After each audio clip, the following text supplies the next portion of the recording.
O assunto que eu vou abordar com vocês essa manhã, nessa primeira aula, vai ser profilaxia pré-exposição. E antes de começar a falar sobre esse assunto, eu queria só falar a todos que eu tenho um conflito de interesse, que é que eu sou entusiasta da profilaxia pré-exposição. Então, um pouco das coisas que eu falo é porque tem um tempero de uma experiência que a gente vem vivendo desde 2009, aliás, 2008, aliás, 2007, quando nós começamos a trabalhar nesse assunto que, na época, era considerado um assunto tabu. Então, ninguém gostava de falar sobre isso. Achava-se que isso era uma coisa que ia deteriorar a prevenção e a gente não ia chegar em lugar nenhum. Mas a prevenção vinha sofrendo bastante. Apesar das diferentes estratégias que a gente tem em prevenção, nós ainda não estávamos vivendo uma situação, e continuamos vivendo uma situação, de emergência em saúde pública. Então, algumas dessas estratégias de prevenção, porque quando a gente fala, não, vamos discutir prevenção, aí todo mundo começa a pensar na camisinha, primeira coisa. E, de fato, a camisinha está aqui, ó. Mas a prevenção ela não se restringe à camisinha, e não se restringia a camisinha mesmo naquela época.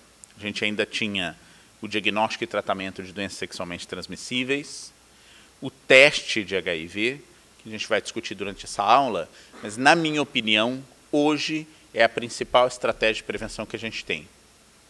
A principal estratégia de prevenção, na minha opinião, é o teste para o HIV. A redução de danos, extremamente polêmica na época, mesmo na época que o Capistrano começou isso em Santos, na década de 80, todo mundo achava que ele era doido, e hoje a gente sabe que essa é uma das principais meios de você reduzir transmissão em população altamente vulnerável.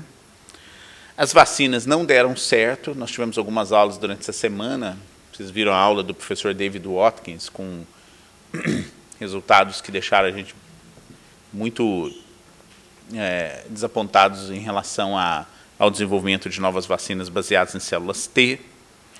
A abstinência, que foi uma política perseguida, inclusive durante toda a administração do presidente George Bush nos Estados Unidos, e que falhou flagrosamente.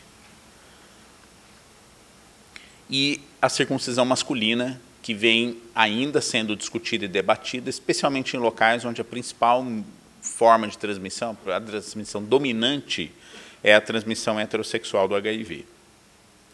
Agora, o assunto de uso de remédios antirretrovirais para combater a transmissão do vírus, ele era considerado um certo tabu. Mas não era tanto assim quando a gente falava de transmissão materno-fetal. De todas as intervenções de transmissão que a gente tem desde o começo da epidemia, seguramente o uso de antirretrovirais durante a gravidez e no periparto foi a melhor forma de reduzir a transmissão num grupo específico de pessoas, que eram as crianças nascidas de mães que viviam com HIV.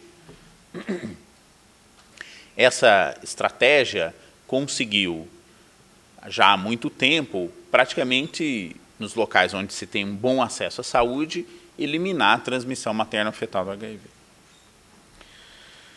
Muito bem, então, o uso de remédios antirretrovirais na prevenção já é uma coisa relativamente antiga. E a gente viu isso não só para a transmissão materno-fetal, mas evoluir também para acidente ocupacional e depois evoluir para exposição sexual após um coito de risco. Então, um exemplo clássico seria uma moça que chega vítima de estupro no pronto-socorro, e aí a gente já há muito tempo recebe essa moça, faz todo o cuidado e tratamento, mas entre as diversas medidas oferece tratamento, quer dizer, a profilaxia pós-exposição com o uso de coquetel antirretroviral. Isso é assunto do professor Alexandre Grangeiro, que segue a minha aula. Agora, a despeito de tudo isso que a gente vinha fazendo, a gente ainda vivia uma situação, e ainda vive uma situação muito ruim, porque nós temos um número muito grande ainda de infecções, cerca de 6.000 infecções acontecendo todos os dias, e a gente ainda está com dificuldades de conter o avanço dessa epidemia, especialmente em algumas regiões mais acometidas, que estão situadas ao sul do Saara africano. E essa história toda ainda colocava em xeque todas as políticas de prevenção que a gente vinha fazendo. A gente tinha muita dificuldade em alterar o comportamento das pessoas, fazer com que todo mundo usasse camisinha, etc. Daí surgiu o conceito de PrEP, que é um conceito que não é tão novo assim, ele é relativamente antigo. Qual que seria a ideia?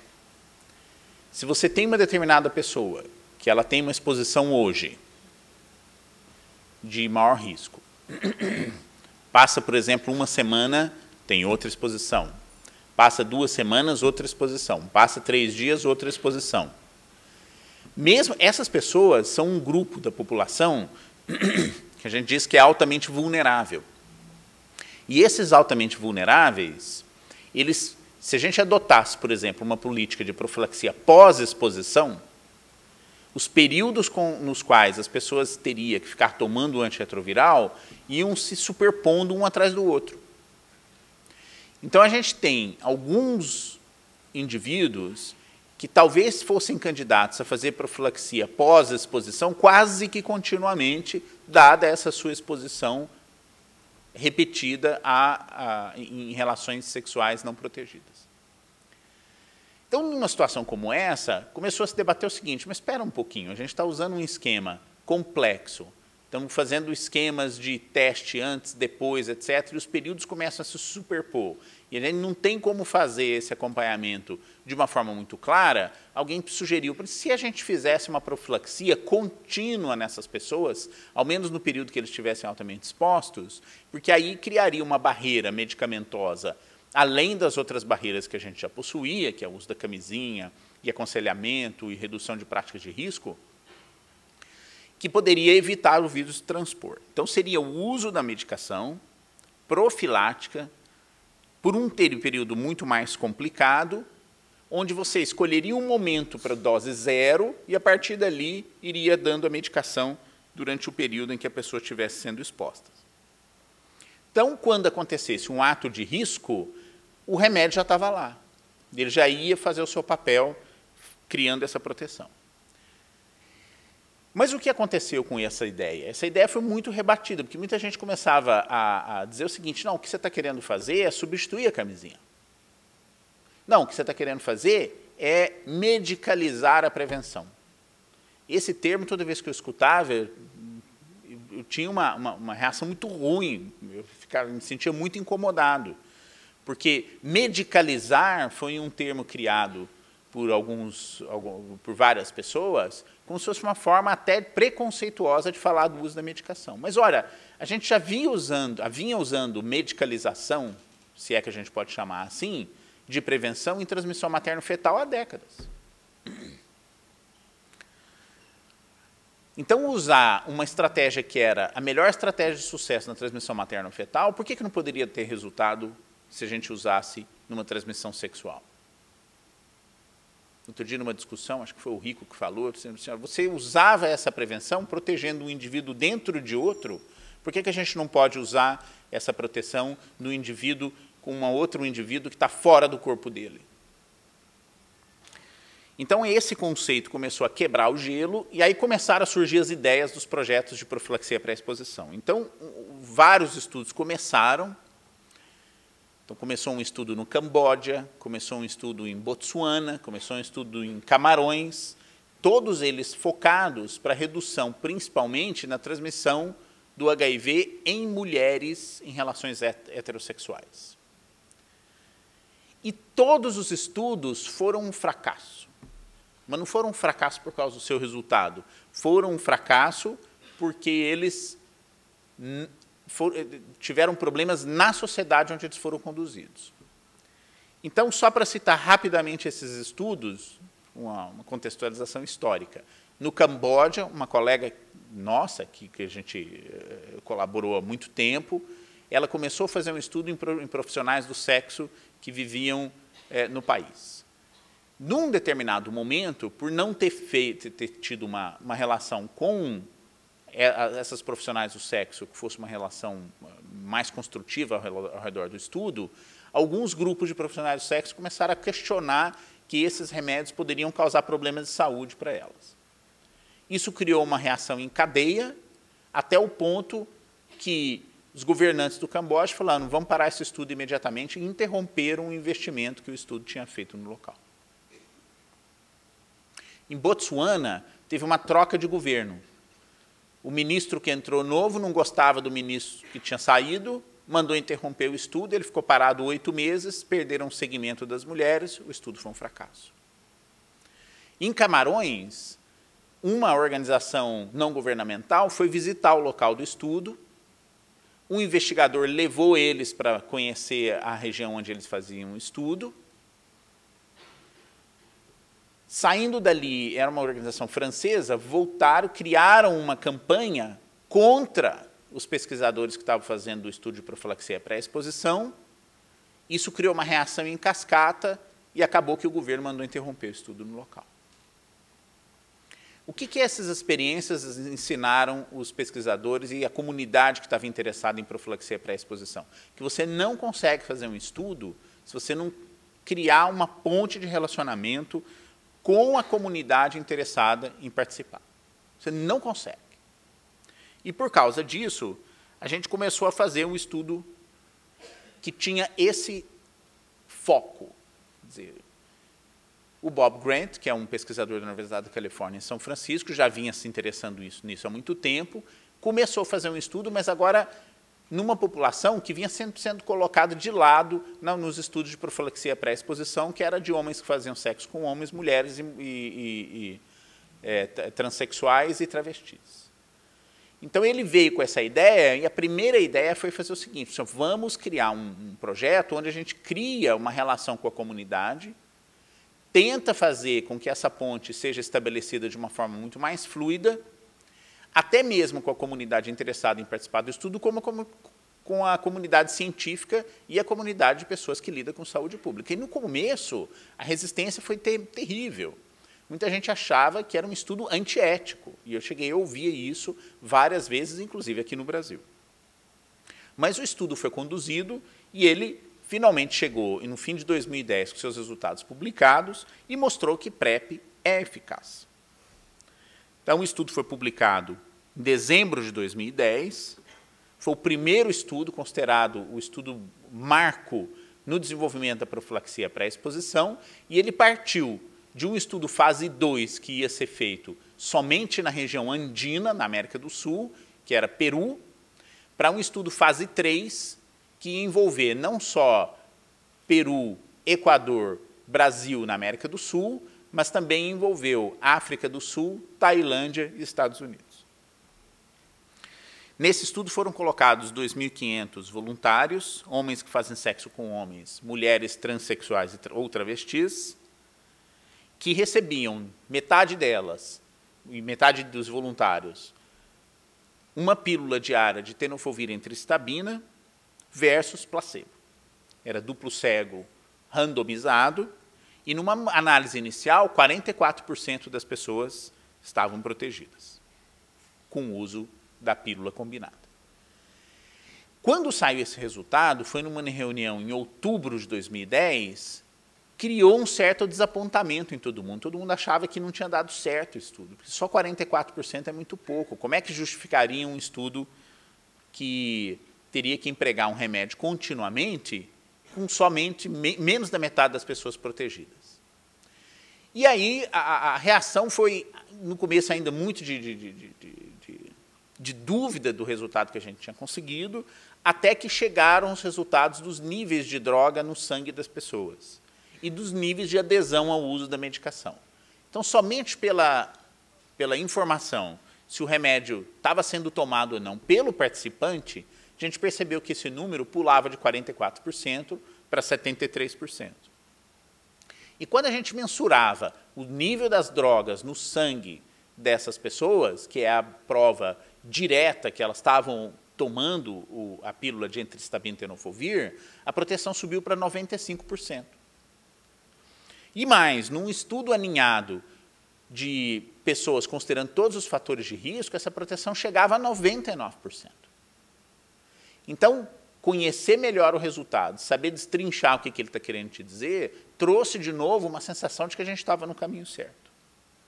E esse estudo foi anunciado com bastante entusiasmo. Na época que ele foi anunciado, a publicação na revista científica, o Obama, entre as várias personalidades que se manifestaram a respeito, veio dar um testemunho de apoio aos pesquisadores e às agências financiadoras desse estudo, que esse era um marco que poderia levar um dia a gente a erradicar o HIV.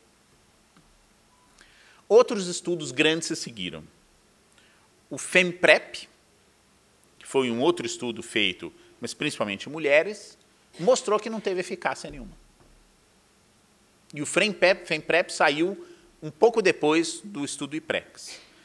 2.120 mulheres no Quênia, na África do Sul e na Tanzânia receberam também placebo ou a mesma pílula que foi usada no estudo IPREX, eficácia de 6%, o estudo foi interrompido.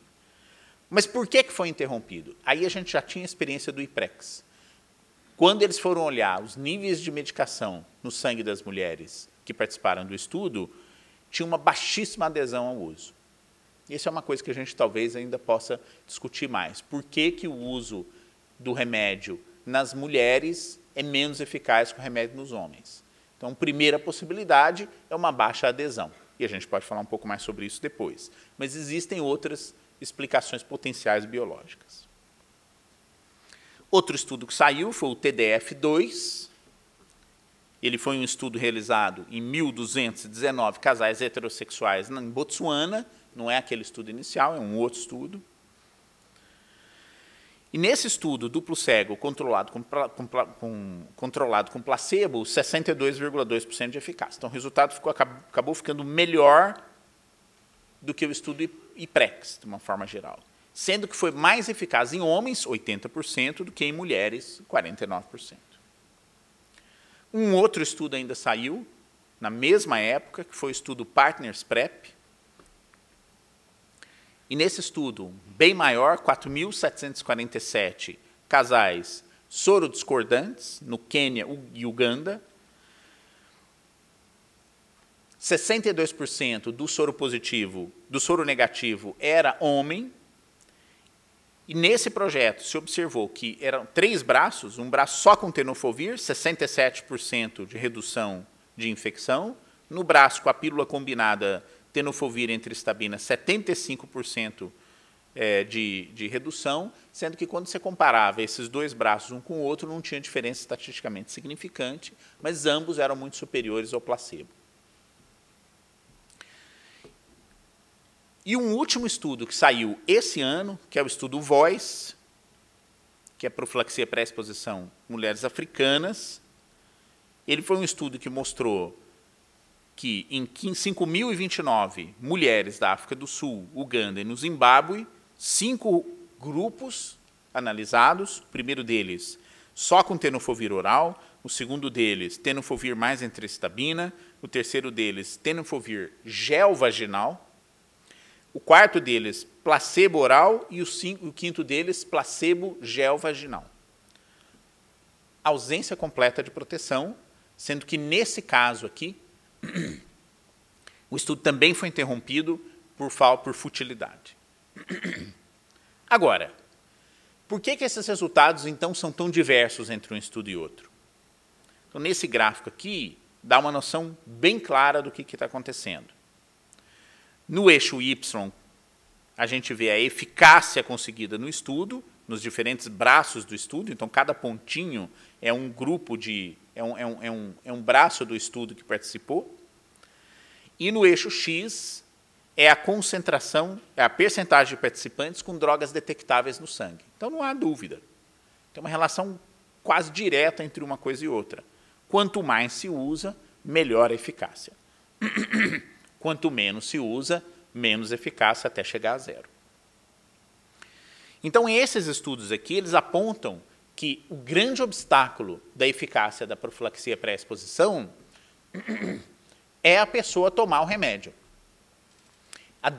Ter adesão ao uso da pílula diária e ter, consequentemente, níveis circulantes das medicações para proteger a entrada do vírus.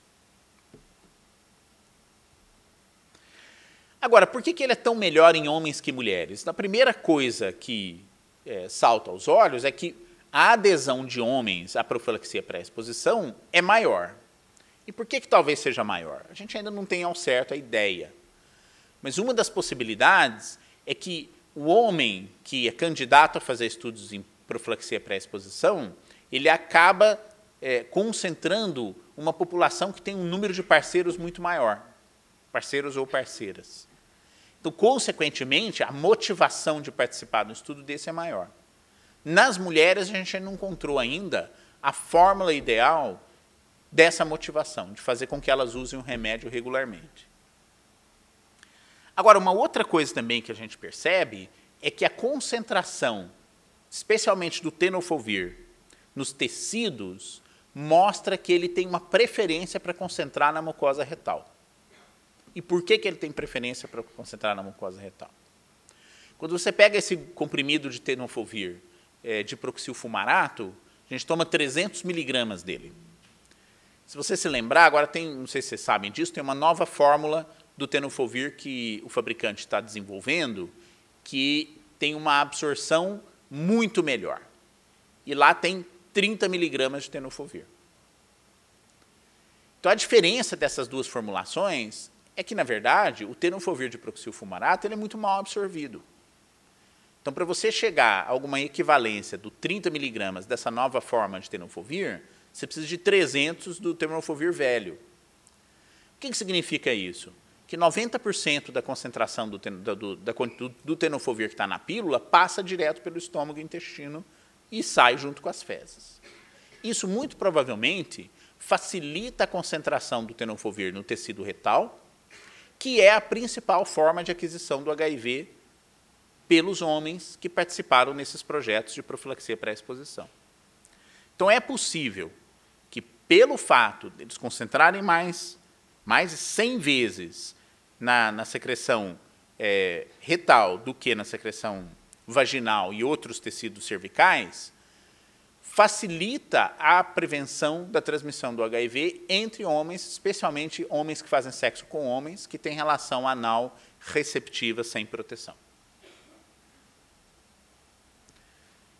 Então, a gente, muito provavelmente, pelo menos com as medicações que estamos usando até hoje para profilaxia pré-exposição, a gente vai ver uma eficácia sempre maior em homens do que em mulheres. Agora, não pensem que isso foi mar de brigadeiro. Quer dizer, durante todo o período, todo mundo que trabalhava com profilaxia pré-exposição nos seus estudos foram submetidos a uma série de críticas que eu vou tentar elencar para vocês. Críticas essas que aconteceram até nesse evento aqui. Numa dessas edições, uns 2 anos atrás, uma pessoa que era do Programa Nacional de DST, do Departamento Nacional de DST/AIDS, veio aqui e trouxe essa lista de coisas, entre outras, para criticar qualquer debate ou discussão em profilaxia pré-exposição. Felizmente, a direção do Departamento Nacional de DST/AIDS mudou por as pessoas que entraram, especialmente o Fábio Mesquita, têm uma cabeça mais, uma disposição mais progressista para discutir esses assuntos, e vocês viram na sessão de abertura desse congresso que há a intenção, pelo menos, de se adotar PrEP no Brasil até o fim desse ano, se tudo correr bem.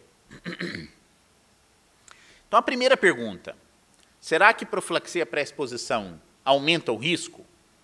Ou seja, você teria o que nós chamamos de compensação de riscos? O sujeito começa a tomar uma pílula, ele sabe que ela é eficaz, então eu vou largar de usar camisinha e mandar ver.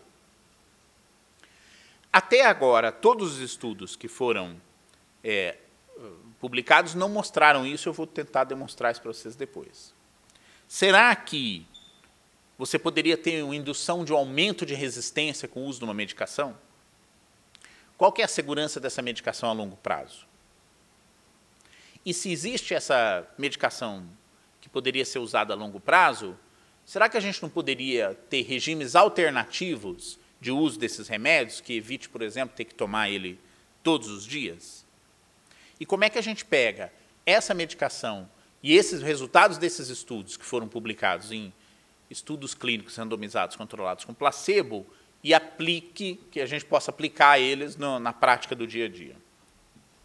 Então, vamos falar primeiro sobre compensação de risco.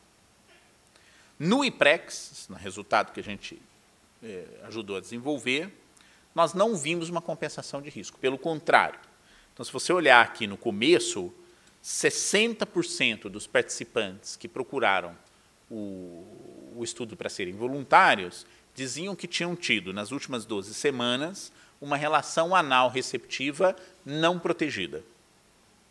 Depois que essas pessoas entraram no estudo, elas receberam aconselhamento, camisinha, essas coisas, mas também receberam a pílula de teste. E olha o que aconteceu. Constantemente, 30% só passaram a relatar que tinham tido, nas últimas 2 semanas, uma relação anal receptiva sem proteção.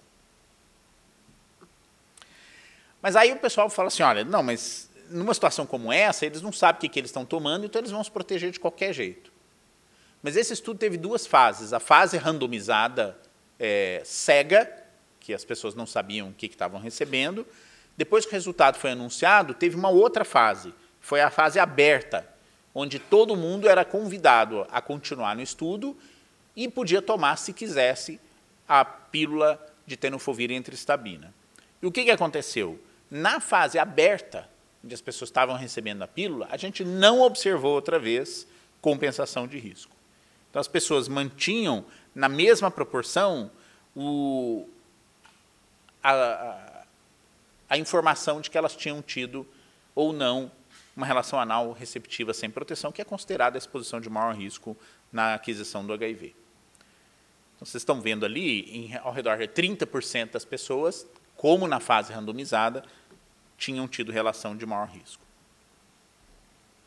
No Partners PrEP foi a mesma coisa. Não teve alteração em sexo desprotegido.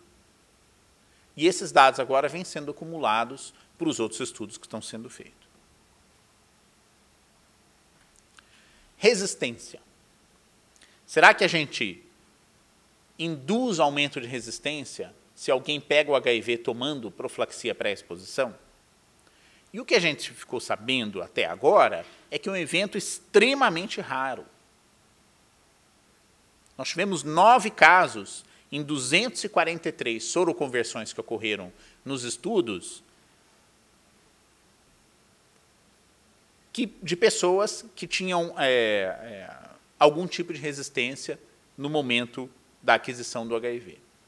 Só que o mais curioso é que de todos esses 9, 7 deles aconteceram quando a pessoa recebia a profilaxia pré-exposição e estava na janela de aquisição do HIV. Então, ele chegava com anticorpo negativo, recebia a pílula, ia embora, no mês seguinte voltava, descobria que ele era positivo. Na hora que você pegava a amostra dele, no dia que ele fez a randomização, descobria que ele tinha viremia sem anticorpo. Então, ele foi exposto a um medicamento, um tratamento, entre aspas, subótimo de uma infecção aguda que estava acontecendo. E a gente só teve 2 casos de pessoas que, de fato, desenvolveram resistência durante o uso de profilaxia pré-exposição, que a gente pode inequivocamente atribuir ao uso dos 2 remédios. O que isso provavelmente está nos dizendo? Que a resistência pode sim acontecer. Mas entre as milhares de pessoas que participaram, ter 2 casos que têm resistência de fato documentada com o uso do PrEP é um número muito pequeno, é um preço muito baixo que a gente tem que pagar para fazer a prevenção de tantas infecções. E mais do que isso, essas pessoas que tiveram esses incidentes de aparecimento de resistência foram colocadas em esquemas alternativos de tratamento e todas elas controlaram a infecção do HIV com sucesso. E sobre a segurança desses produtos? Então, a primeira coisa, a pílula de tenofovir e entristabina foi muito bem tolerada em todos os estudos. O principal efeito colateral foi náusea, que passou rapidamente depois. A nefrotoxicidade foi um evento extremamente raro, 0,2% dos participantes, sendo que em todos eles, quando você tira o tenofovir, reverte. Não teve uma alteração de clinicamente significante de densidade óssea, não teve nenhum episódio de fratura associado ao uso do tenofovir e, portanto, nos deu a impressão que a medicação é super bem tolerada. Agora, lembrem-se que, em todos esses estudos, tem que sempre temperar pelo tanto que a pessoa está tomando regularmente o remédio ou não.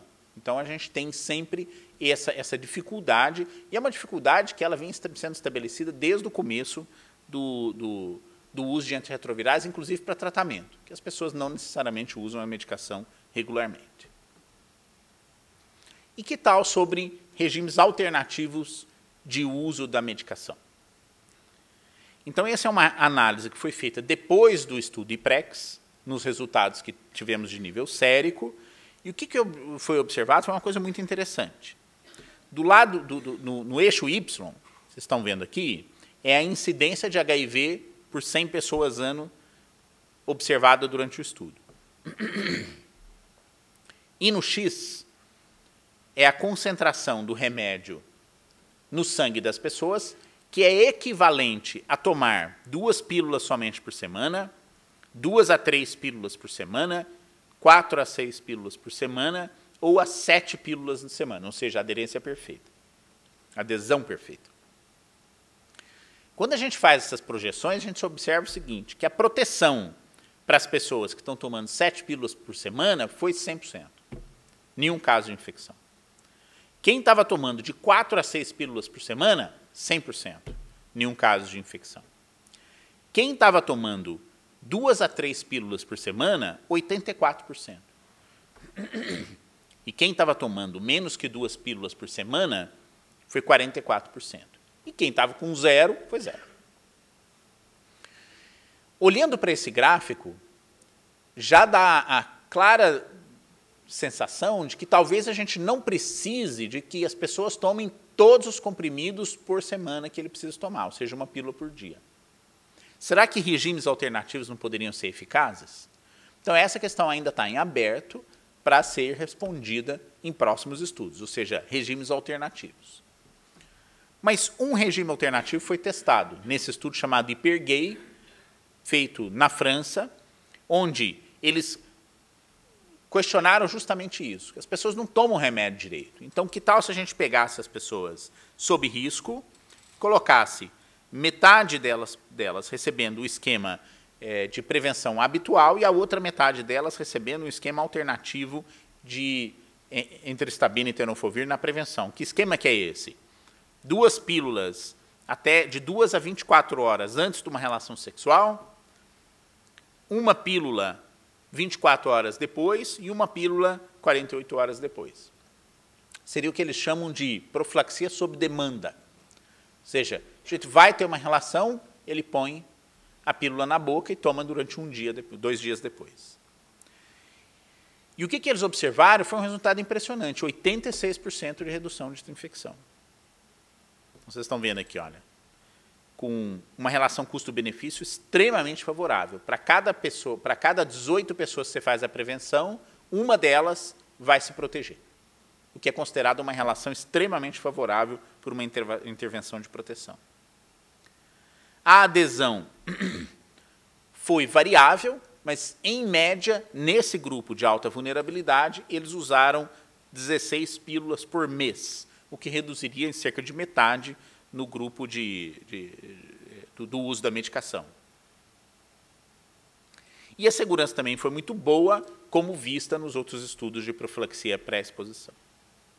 Então, a gente tem aqui a demonstração que temos ainda caminho para andar para tentar descobrir formas alternativas do uso de profilaxia. Como é que a gente faz isso chegar na prática do dia a dia? Como é que a gente leva esse benefício para as pessoas? Então, a primeira pergunta é: quem é que deve receber profilaxia pré-exposição? Eu acho que tem alguns grupos que é inequívoco, por exemplo, profissionais do sexo, homens que fazem sexo com homens travestis ou mulheres transexuais que têm múltiplos parceiros. Agora, o que ainda é discutível são outros grupos de menor vulnerabilidade. Então, será que adolescentes deveriam receber? A gente não tem resposta para isso. Será que outras populações de pessoas que têm mais múltiplos parceiros deveriam receber? Mulheres, em que nível que a gente deve considerar uma mulher sob risco para receber profilaxia? A gente ainda tem que responder essas questões. Agora, uma coisa que nos parece muito clara é que o período no qual essa pessoa deve receber a profilaxia é muito variável.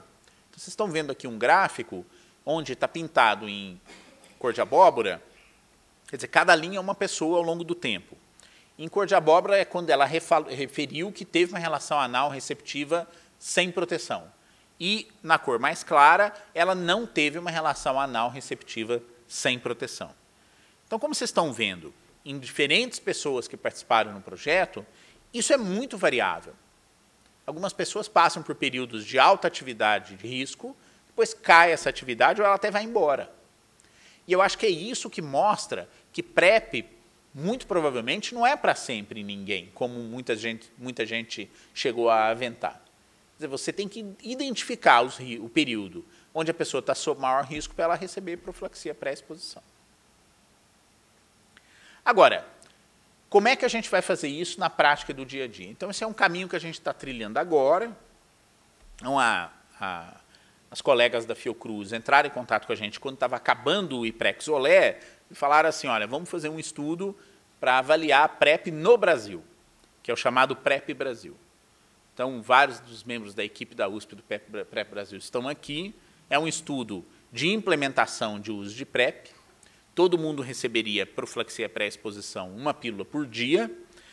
E está sendo feito na Fiocruz, aqui na USP e no CRT-AIDS. O segmento é de 1 ano. Agora a gente está em discussão com quem doou a medicação para ver se consegue estender para 2 anos o acesso ao remédio para esses participantes. A gente recebeu o financiamento da própria Fiocruz, a FAPESP deu um PEP-SUS e o Departamento Nacional de DST-AIDS. O estudo foi começado em maio, acho que foi maio, que iniciou o primeiro voluntário no Rio de Janeiro, de 2014, e até agora nós temos, no último censo, 475 colocados já participando do estudo, de 500. Então, deve encerrar agora, nas próximas 1 ou 2 semanas, a inclusão de todos os 500 participantes. E eles estão recebendo uma pílula por dia de enteristabina e tenofovir. Esse estudo deve tentar responder como que é a aplicação de profilaxia pré-exposição no dia a dia. Quais são as barreiras que as pessoas têm para receber a medicação? Qual é a percepção que eles têm? Mas o que a gente também está querendo tentar confirmar é se a pílula ela não leva à compensação de risco também. Será que eles vão aumentar relações sexuais, vão pegar mais, por exemplo, sífilis? Então, isso está sendo avaliado no estudo de profilaxia pré-exposição. E diferente dos outros estudos, o PrEP Brasil ele não foi atrás do grupo de maior vulnerabilidade. A gente adotou uma estratégia onde as pessoas ficavam sabendo do estudo e espontaneamente nos procuravam.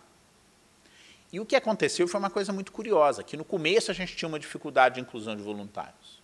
Então vinha pouca gente, as pessoas não sabiam direito do estudo, mas na medida que a ideia foi passando e eles ficaram sabendo o que estava acontecendo, houve uma bola de neve e a gente começou a ter uma grande procura justamente pelos indivíduos que estavam sob maior risco, como nos pareceu.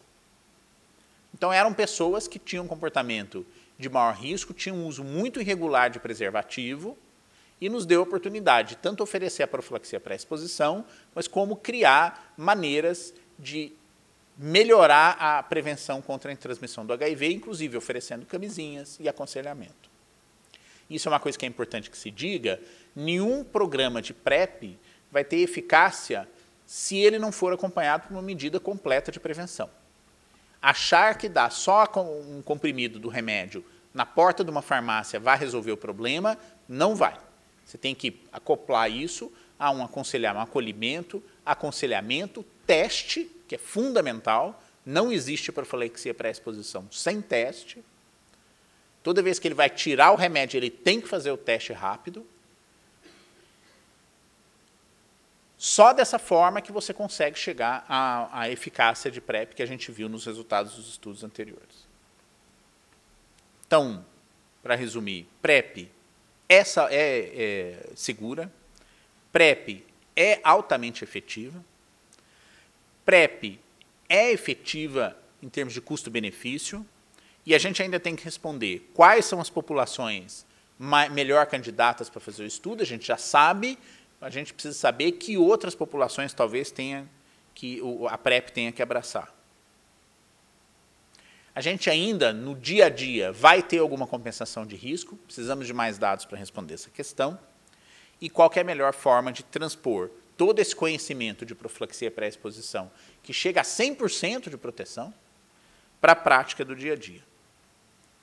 E, finalmente, se a gente vai precisar, ou a gente pode ter acesso a melhores regimes de PrEP. Então, eu fiquei sabendo que tem projetos financiados já, fora do Brasil, de desenvolvimento de implantes subcutâneos que teria liberação lenta de remédios.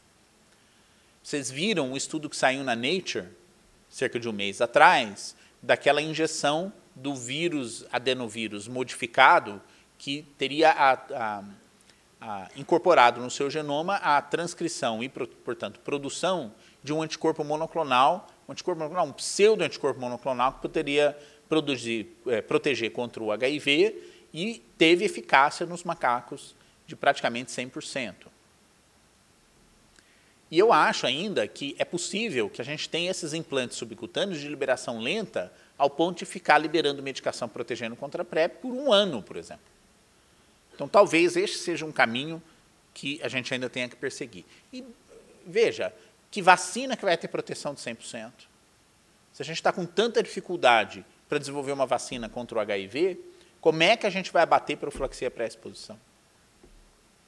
Esses resultados, eles acabaram jogando um pouco mais de água fria no desenvolvimento das vacinas. Entre vacina, que tem uma proteção de 32%, no estudo RV144, PrEP, 100%, a barra para transpor, que as vacinas têm que transpor para chegar no dia a dia, ficou alta demais depois do aparecimento da profilaxia pré-exposição.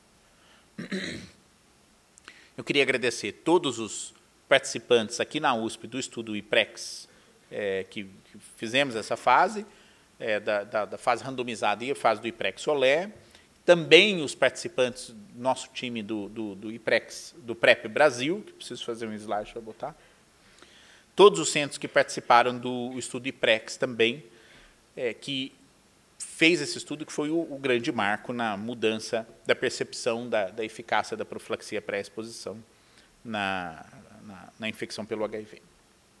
Muito bem. Agora a gente podia abrir para discussão e perguntas, né?